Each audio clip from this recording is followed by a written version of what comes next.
Meu nome é Valentina Cristina Montenegro.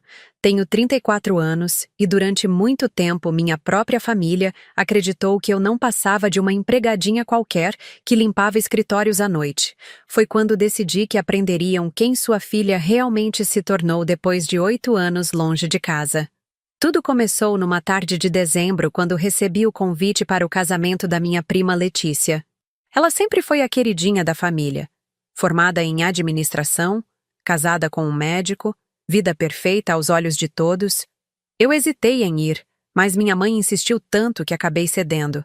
Valentina, você precisa aparecer na família. Já faz anos que não tivemos direito, ela disse pelo telefone. O que minha mãe não sabia é que durante esses 8 anos de ausência, eu me tornara algo que eles jamais imaginariam. Cheguei ao salão de festas usando um vestido simples e discreto. Minha intenção era cumprimentar os parentes, dar os parabéns aos noivos e ir embora o mais rápido possível. Mas as coisas não saíram conforme o planejado. Assim que me viram, começaram os comentários sussurrados. "Olha quem apareceu!" Ouvi minha tia Helena murmurar. A Valentina finalmente saiu do buraco onde se escondeu todos esses anos. Durante o jantar, sentei numa mesa com alguns primos que não via há muito tempo. A conversa fluía normalmente até que começaram a falar sobre profissões e conquistas. Cada um contava suas vitórias, promoções, compras de apartamentos. Quando chegou minha vez, eu simplesmente sorri e disse que trabalhava com segurança. "Que tipo de segurança?" perguntou meu primo Rafael. "Trabalho à noite, cuido de alguns prédios, nada demais." Respondi de forma vaga. Foi então que minha prima Letícia, a noiva, se aproximou da nossa mesa. Ela havia bebido alguns cálices de vinho e estava eufórica com toda a atenção que recebia. "Gente, vocês sabiam que a Valentina virou empregadinha?" Ela disse alto o suficiente para outras mesas ouvirem. "Ela limpa escritório de noite, imaginem só. A filha da tia Márcia virou faxineira." O riso dela ecoou pelo salão e senti todos os olhares se voltarem para mim. "Letícia, não é bem assim." Tentei explicar, mas ela me cortou.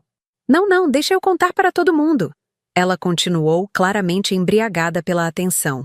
A Valentina, que era tão inteligente no colégio, que ia ser alguém na vida, acabou virando empregadinha de limpeza. Que desperdício, não é mesmo, pessoal? As risadas se espalharam pela mesa e senti meu rosto queimar de humilhação. Meu pai, que estava em outra mesa, se aproximou ao ouvir a confusão. "Valentina, é isso mesmo? Você trabalha limpando o escritório?" Ele perguntou com uma expressão de decepção que me cortou como uma lâmina. "Pai, eu posso explicar." Comecei, mas ele balançou a cabeça. "Filha, eu esperava tanto de você. Achei que fosse fazer algo importante da vida." As palavras dele doíam mais que todas as risadas dos primos juntas. O que eles não sabiam é que durante esses 8 anos, eu havia me formado em Direito pela melhor universidade do país, passei em primeiro lugar no concurso para o Ministério Público Federal, me especializei em crimes contra a administração pública e me tornei uma das promotoras federais mais respeitadas do Estado. Minhas noites limpando escritórios eram, na verdade, investigações complexas, operações sigilosas e audiências que corriam até altas horas. Mas eu mantinha minha identidade profissional em absoluto sigilo por questões de segurança, já que lidava com casos envolvendo organizações criminosas perigosas.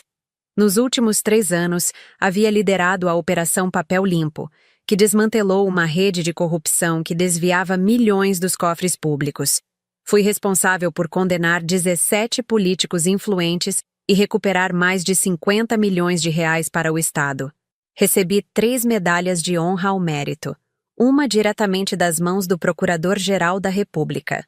Meu nome estava em jornais nacionais, embora sempre discretamente, como Promotora V. Montenegro, para preservar minha segurança. Enquanto minha família ria da empregadinha, eu estava prestes a ser promovida a procuradora-chefe da Vara de Crimes Federais, uma posição que apenas 5 mulheres ocuparam na história do Estado. Tinha sob minha responsabilidade uma equipe de 15 promotores e investigava casos que movimentavam bilhões de reais.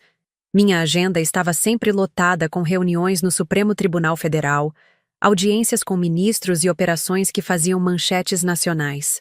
Mas naquela noite do casamento, enquanto ouvia as gargalhadas cruéis dos meus parentes, decidi que era hora da verdade vir à tona. Vocês têm razão, disse, me levantando da cadeira. Eu realmente trabalho à noite cuidando da segurança. A segurança da democracia brasileira contra corruptos como vocês nem imaginam que existem. O tom da minha voz fez com que as risadas cessassem instantaneamente. 3 semanas depois daquele casamento humilhante, recebeu uma ligação inesperada.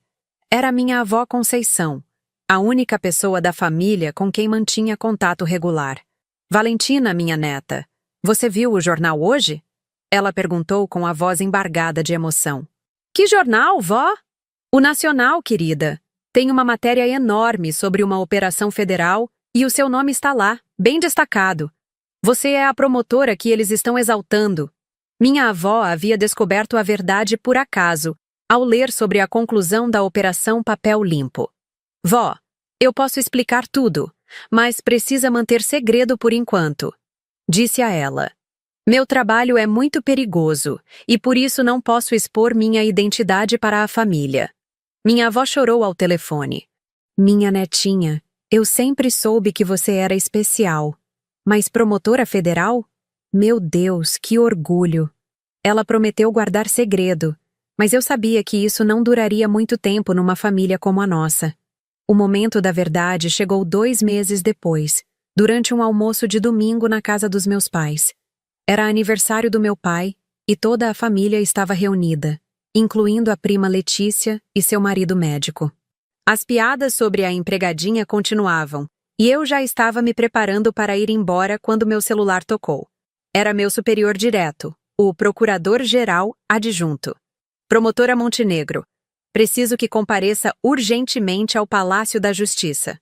Temos uma audiência extraordinária sobre o caso Petrobras que não pode ser adiada. O ministro está nos esperando. Tentei falar baixo, mas minha tia Helena, sempre curiosa, se aproximou.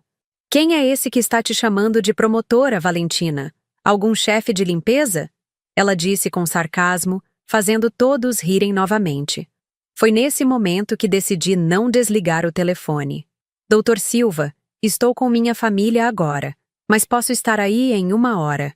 É sobre os desvios do fundo de pensão ou sobre os contratos superfaturados? Respondi em voz alta. O silêncio na sala foi imediato e absoluto. Todos me olhavam como se eu estivesse falando em chinês. Promotora, é sobre ambos os casos. O senhor ministro quer sua análise sobre os últimos documentos apreendidos na Operação Papel Limpo. Você foi especificamente requisitada para conduzir o interrogatório do senador. Continuou meu superior. Perfeito, doutor. Estarei lá dentro de 1 hora com toda a documentação necessária. Respondi, mantendo o tom profissional enquanto observava as expressões de incredulidade da minha família. Desliguei o telefone e um silêncio sepulcral tomou conta da sala. Meu primo Rafael foi o primeiro a falar. Valentina, do que vocês estavam falando? Operação Papel Limpo?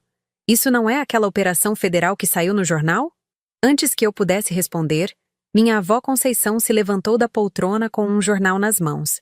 É isso mesmo, meu neto. Sua prima não é empregadinha de limpeza.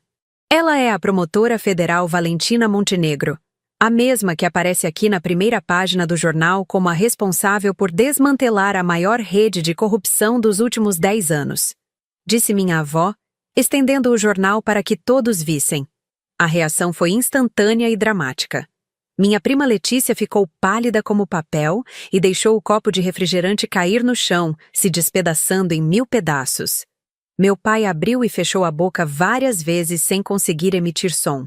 Minha tia Helena se sentou pesadamente na cadeira, colocando a mão no peito como se estivesse tendo um ataque cardíaco. O marido médico da Letícia, que sempre me tratou com desprezo, agora me olhava com uma mistura de choque e admiração.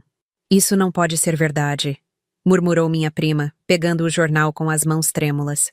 A Valentina não pode ser essa promotora famosa. Não é possível. Mas lá estava, na primeira página do jornal. Uma foto minha em frente ao Palácio da Justiça, usando o distintivo dourado do Ministério Público Federal, com a manchete: Promotora V. Montenegro conclui operação histórica contra a corrupção. Durante 8 anos vocês acharam que eu estava perdida, que tinha virado uma fracassada.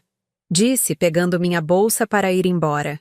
Enquanto isso, eu estava salvando o país de pessoas que roubam bilhões dos hospitais, das escolas, das estradas que vocês usam todos os dias.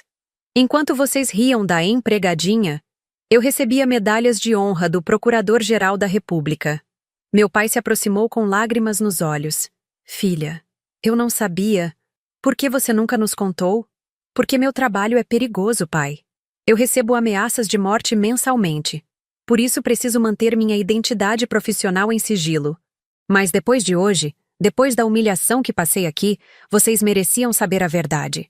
Letícia tentou se aproximar, gaguejando desculpas, mas eu já estava na porta. Valentina, me desculpa, eu não sabia. Eu estava bêbada naquele dia. Você não estava bêbada quando repetiu as piadas nos últimos 2 meses, prima. Você estava consciente quando me chamou de empregadinha na frente de toda a família. Saí da casa dos meus pais naquela tarde com a sensação de que um peso havia saído dos meus ombros. Durante anos carreguei a dor da rejeição familiar, o sentimento de não ser compreendida. Mas agora eles sabiam a verdade. Que sua empregadinha era, na verdade, uma das promotoras federais mais respeitadas do país, responsável por operações que protegiam a democracia brasileira. 2 semanas depois, recebi dezenas de mensagens de desculpas. Meu pai ligou todos os dias durante 1 mês tentando se redimir. Minha prima Letícia me mandou flores com um cartão pedindo perdão. Mas eu havia aprendido uma lição valiosa, que o respeito não pode ser forçado. Ele precisa ser conquistado. E que, às vezes, para sermos valorizados por quem amamos, precisamos primeiro nos valorizar e não aceitar menos do que merecemos. Hoje, 3 anos depois daquele almoço revelador, mantenho contato cordial com minha família, mas as relações nunca voltaram a ser como antes. Eles me respeitam agora, me admiram até. Mas eu sei que esse respeito veio apenas depois que descobriram meu status profissional. Isso me ensinou que o amor verdadeiro, seja familiar ou não, deve existir independentemente de títulos, cargos ou conquistas profissionais.